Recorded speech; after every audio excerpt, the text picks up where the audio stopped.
So I've always wanted to be one of those really cute little nail influencers, but I never thought to sit down and take out my phone and record a video until literally today.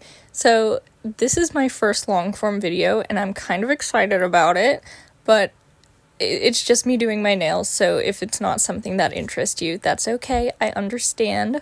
Maybe I'll catch you in the next one. Anyways, we're going to try cat eye polishes, and I'm really excited to try these because I personally have never used cat eye polishes, even though I've been doing my nails for probably about 11 years now. Maybe we can treat this like some kind of tutorial, even though I'm not really giving you good step-by-step videos or instructions. But I start out with a gel extension, Gel X, specifically Gel X extensions. It is the only way that I know how to do. I've tried acrylics, I've tried polygels and builder gels, and they disagree with me for whatever reason. I don't know if it was just my prep at the time not being good enough, or if it was the material just didn't like me.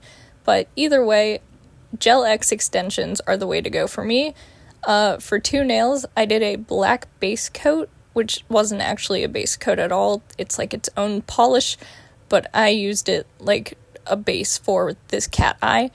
And the cat eye is a red shade, but it came out more coppery bronze type color. I thought it looked pretty cool. And I figured out that if you use the little magnet that's shaped like a T, it kind of gives almost like a French tip type of look to it. So that was what I did for those two nails, my index finger and my little guy. And then for my middle finger and ring finger, I did a pink cat eye, which I don't think I really like the jelly look. So on my thumb, I ended up doing a black base under that also. But for these two, it was okay.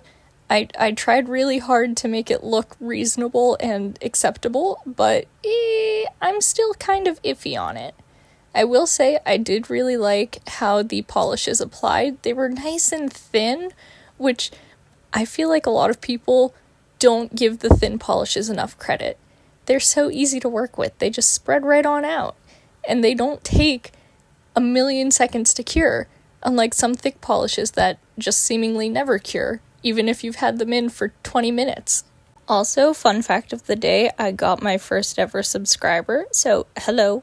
If you're seeing this, I appreciate you. If you're not seeing this, understandable. I feel like a lot of people who watch shorts don't watch long form videos and vice versa, but that's fine. I'm not offended by that. Anyways, we're going back to the nail stuff. I found this really interesting liquid chrome gel item, I guess. I guess it's a polish, but it also was incredibly thin, and the brush I hate this brush personally, but it was the only clean one I had, so I was dead set on making do with my materials at hand. So I went and I did the middle finger as like kind of a French tip situation, and then I was going in the direction of little stars for my ring finger, but I knew that it wasn't working for me. You could see me fighting for my life out here, and that's okay. So I left those two little stars because they seemed okay enough. And then I tried really hard to stay in the frame, but I decided to do like two lines on the nail. I know I've seen this done before with like brighter, more fun polishes, giving like a little swirly look, and I think it looks pretty nifty. But I just wasn't sure how this was going to turn out for me because, again, I had not done this before. Most of the time, whenever I do my nails, I feel like I go for more, I'm gonna call it alternative looks. I am a big fan of how people imagine stereotypical scene nails to look.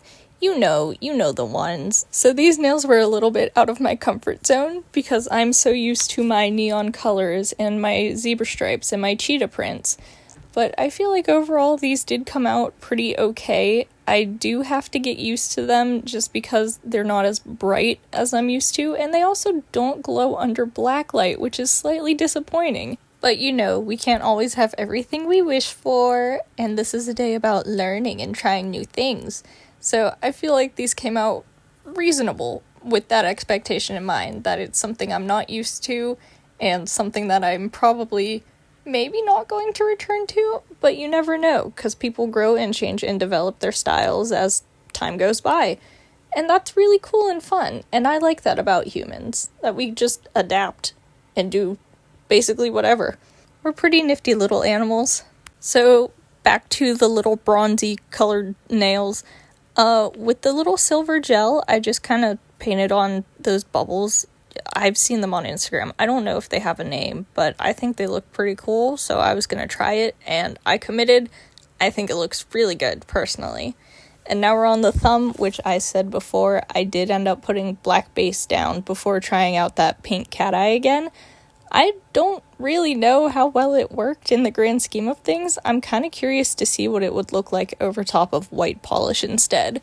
So who knows, maybe that'll be my next video.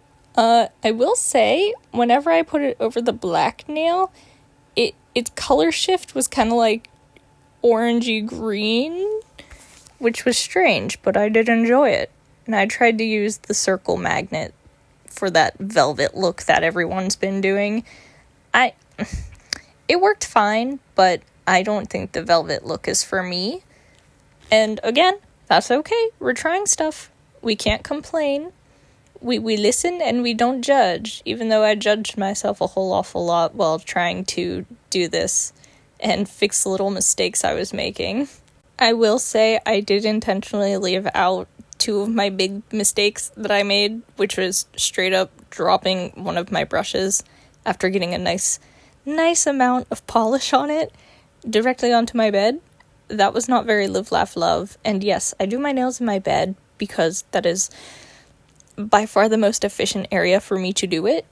Otherwise, my desk would be absolute chaos at all times. At least when I do it in my bed, it forces me to put everything away right away so I can, use my bed again.